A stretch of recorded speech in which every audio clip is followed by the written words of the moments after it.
Hi everyone, Tiger Shroff here. Really unfortunate, but a work commitment has come up last moment, so I won't be able to make it to Shillong for the Durand Cup.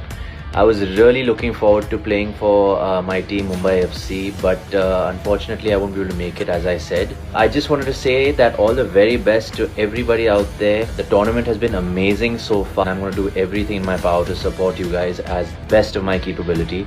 But there's so much young talent, and with the right support and opportunities, I truly believe Indian football can do wonders. So until then, I just wanted to wish my team all the very best. Mumbai FC, kill it boys, and keep supporting Indian football, everybody. There's so much talent, like I said. I'm sure it's the day is not far until we reach the World Cup someday. And our national team, especially the younger kids, are doing wonders right now. So all the very best. Congratulations to all the teams who have progressed in the tournament.